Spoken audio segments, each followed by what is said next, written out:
Hello students, welcome back to my YouTube channel. आज हम बहुत ही इजी लैंग्वेज में समझेंगे बाइपोलर डिसऑर्डर। अगर आप एग्ज़ाम्स के लिए पढ़ रहे हो या नर्सिंग साइकोलॉजिस्ट स्टूडेंट हो तो ये एक्सप्लेनेशन एंड तक देखो। फर्स्ट है बाइपोलर डिसऑर्डर। बाइपोलर डिसऑर्डर क्या होता है, एक हम सिंपल एग्जांपल से समझेंगे। सोचो आप एक रोलर कोस्टर पे बैठे हो, कभी कभी बहुत ऊपर कभी कभी बहुत नीचे। वैसे ही बाइपोलर डिसऑर्डर में इंसान का मूड बहुत ज़्यादा ऊपर मीन्स मेनिया और बहुत ज़्यादा नीचे मीन्स डिप्रेशन चला जाता है। बीच बीच में कभी कभी मूड नॉर्मल भी होता है। इसकी डेफिनेशन होती है बाइपोलर डिसऑर्डर एक मेंटल इलनेस है जिसमें पर्सन को एक्सट्रीम मूड स्विंग्स होते हैं। मेनिया और डिप्रेशन के एपिसोड्स भी दिखाई देते हैं। Second is mood. White board में जो ग्राफ बना है उसका मतलब है मेनिया, जिसमें हमने हाई पॉइंट दिखाया है मींस मूड बहुत हाई होगा। जो मिडिल लाइन है नॉर्मल मूड, उसमें मूड जो होगा बैलेंस्ड ही होगा। एंड थर्ड डिप्रेशन को लो दिखाया है, तो ये जो है डिप्रेशन बहुत लो भी हो सकता है। तो नॉर्मल इंसान का मूड थोड़ा बहुत चेंज होता रहता है, लेकिन बाइपोलर डिसऑर्डर में मूड इतना एक्सट्रीम हो जाता है कि डेली लाइफ, जॉब, पढ़ाई और रिलेशनशिप्स अफेक्ट होते हैं।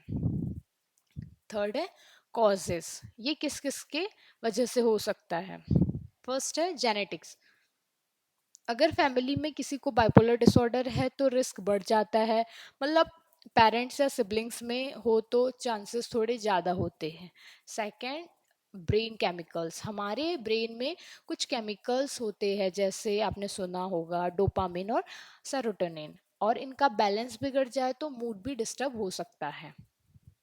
थर्ड है स्ट्रेस। ज़्यादा स्ट्रेस जैसे कि exam stress, job loss, divorce या किसी अपने की डेथ, ये सब बाइपोलर एपिसोड को ट्रिगर कर सकते हैं। फोर्थ कॉजेज है स्लिप डिस्टरबेंस। अगर प्रॉपर स्लिप नहीं मिले तो मेनिया ट्रिगर हो सकता है। इसीलिए बाइपोलर पेशेंट के लिए रेगुलर स्लिप बहुत इंपॉर्टेंट होती है। Fifth is drug abuse. Alcohol या ड्रग लेने से सिम्टम्स और भी खराब हो सकते हैं, ट्रीटमेंट भी कम इफेक्टिव हो जाता है। एंड मेनिया देखेंगे। Mania means high mood. First है जो मूड है वो इंक्रीज होता है। पर्सन बहुत ज़्यादा खुश या एक्साइटेड रहता है, कभी कभी बिना वजह हंसना या ओवर एक्साइटेड रहना। सेकंड, इसमें इंक्रीज होती है एनर्जी। एनर्जी इतनी ज़्यादा होती है कि पूरा दिन काम करता रहे, थकान फील नहीं होती। और स्लिप जो होती है वो डिक्रीज रहती है। बहुत सिर्फ 2-3 घंटे की नींद से भी पर्सन खुद को अच्छा फील करता है, फ्रेश फील करता है, बिल्कुल भी उसे नींद की ज़रूरत नहीं होती है। इंक्रीज होता है टॉकिंग। बहुत फास्ट बोलता है, एक टॉपिक से दूसरे टॉपिक पर जंप करते रहता है, दूसरों को बोलने का चांस भी नहीं देता।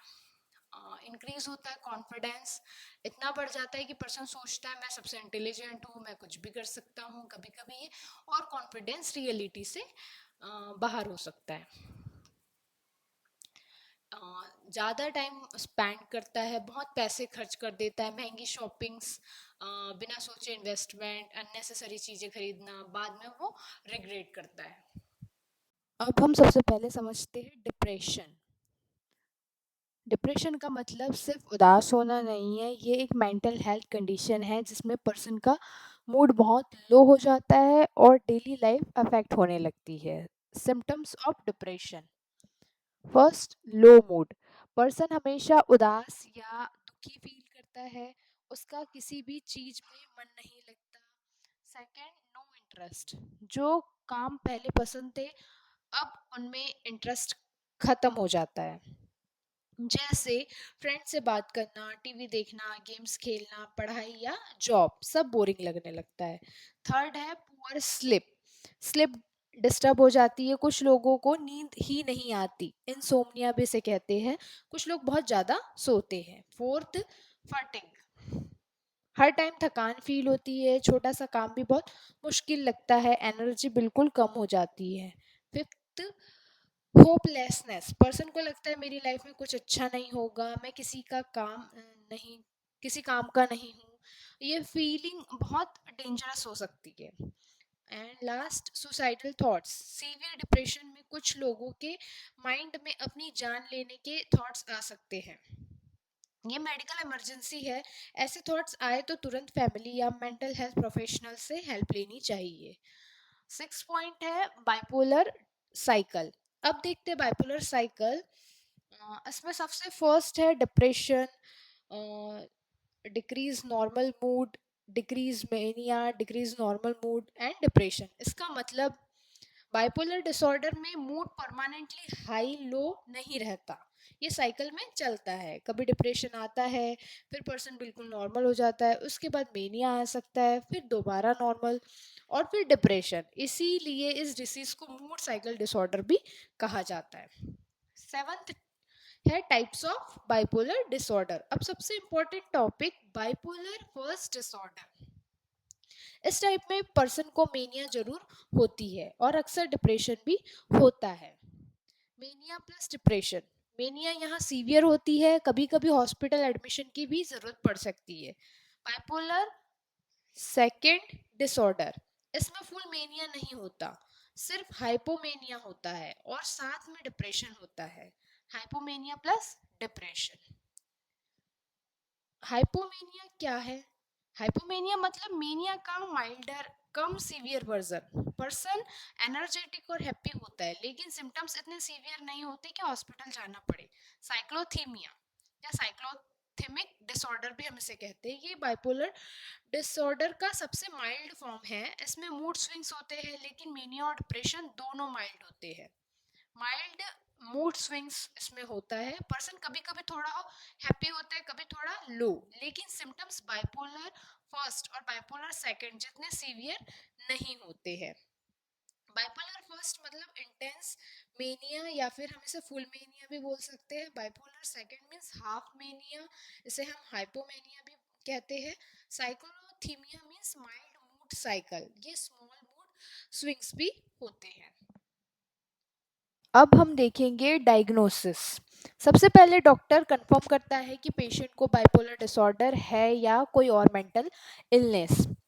डॉक्टर पेशेंट से और फैमिली मेंबर से पूछता है मूड कब से चेंज हो रहा है, कितनी बार मेनिया या डिप्रेशन हुआ है, फैमिली में किसी को बाइपोलर डिसऑर्डर है, स्लिप कैसी है, अल्कोहल या ड्रग का यूज़ है कि नहीं। ये हिस्ट्री डायग्नोसिस का सबसे इंपॉर्टेंट पार्ट होता है। सेकंड देखते हैं mental status examination. Doctor patient का मेंटल स्टेटस चेक करता है, जैसे मूड कैसा है, बिहेवियर कैसा है, पेशेंट फास्ट बोल रहा है या स्लो, थॉट्स नॉर्मल है या अनयूजुअल, मेमोरी और कंसंट्रेशन कैसे है। इससे डॉक्टर्स को पेशेंट की करंट मेंटल कंडीशन समझ में आती है। थर्ड है DSM-5 क्राइटेरिया। DSM-5 एक इंटरनेशनल गाइडलाइंस है जिसे साइकेट्रिक्स डायग्नोसिस के लिए यूज़ करते हैं। इसमें क्लियरली लिखा होता है मेनिया कितने दिन रहना चाहिए, डिप्रेशन के सिम्टम्स कितने होने चाहिए, कौन से क्राइटेरिया कंप्लीट होने पर बाइपोलर डिसऑर्डर डायग्नोस होगा। उसके बाद हम नेक्स्ट ट्रीटमेंट देखेंगे। अब देखते हैं बाइपोलर डिसऑर्डर का ट्रीटमेंट। ट्रीटमेंट का गोल है मूड को स्टेबल करना एंड फ्यूचर एपिसोड्स को प्रिवेंट करना। तो सबसे पहला है मूड स्टेबलाइजर। सबसे कॉमन मेडिसिन है लिथियम, ये मेनिया और डिप्रेशन दोनों को कंट्रोल करने में हेल्प करती है। Lithium is the gold standard drug for bipolar disorder. Second है एंटी कन्वल्सेंट। इसमें हम वालप्रोएट देते हैं, जो कि वालप्रोइक एसिड के भी नाम से जाना जाता है। ये मेडिसिन भी मूड को स्टेबल रखने में हेल्प करती है। थर्ड है एंटीसाइकोटिक मेडिसिन। अगर मेनिया बहुत सीवियर हो या पेशेंट को हेलुसिनेशन या डिल्यूजन हो तो एंटीसाइकोटिक मेडिसिन दी जा सकती है, ये सिम्टम्स को कंट्रोल करने में मदद करती है। And fourth psychotherapy. मेडिसिन के साथ काउंसलिंग भी बहुत इंपॉर्टेंट है। इसमें पेशेंट को सिखाया जाता है स्ट्रेस को कैसे मैनेज करे, रेगुलर स्लीप कैसे मेंटेन करे, अर्ली वार्निंग साइन को कैसे पहचाने, मेडिकेशन टाइम पर कैसे ले। नेक्स्ट टॉपिक है नर्सिंग मैनेजमेंट। क्या नर्स की रिस्पॉन्सिबिलिटी होती है ये देखते हैं। First safety. सबसे पहले पेशेंट की सेफ्टी। मेनिया में पेशेंट रिस्की काम कर सकता है, डिप्रेशन में सुसाइडल रिस्क हो सकता है, इसीलिए नर्स पेशेंट को क्लोजली ऑब्जर्व करती है। Medication adherence. नर्स इंश्योर करती है कि पेशेंट मेडिसिन टाइम पर ले, क्योंकि मेडिसिन स्किप करने से बाइपोलर डिसऑर्डर दोबारा रिलैप्स कर सकता है। Third slip. पेशेंट को प्रॉपर स्लिप लेने के लिए इंकरेज करता है। रेगुलर स्लिप मेनिया को प्रिवेंट करने में हेल्प करती है। Fourth nutrition. मेनिया में पेशेंट खाना भूल सकता है, डिप्रेशन में खाने का मन नहीं करता, नर्स बैलेंस डाइट और प्रॉपर फ्लूइड मेंटेन करवाती है।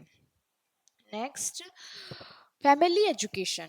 फैमिली को समझाया जाता है डिसीज क्या है, मेडिसिन का इंपॉर्टेंस, वार्निंग साइन कैसे पहचाने, पेशेंट को सपोर्ट कैसे करें। And suicide prevention. अगर पेशेंट डिप्रेशन में सुसाइडल थॉट्स बताए तो पेशेंट को अकेला नहीं छोड़ना है, डेंजरस चीज़ों से दूर रखना है, साइकेट्रिस्ट को इमीडिएटली इन्फॉर्म करना है, इमोशनल सपोर्ट प्रोवाइड करना है। ये सारे diagnosis, treatment and nursing management है। अ, तो स्टूडेंट्स, आज हमने बाइपोलर डिसऑर्डर को कंप्लीट कवर किया है, from definitions, causes, symptoms, depressions, types, diagnosis, treatment और नर्सिंग मैनेजमेंट तक। अगर आप इस फ्लो को याद रखोगे तो एग्जाम में बाइपोलर डिसऑर्डर का कोई भी क्वेश्चंस कॉन्फिडेंटली अटेम्प्ट कर पाओगे। Happy studying and all the best for your exams.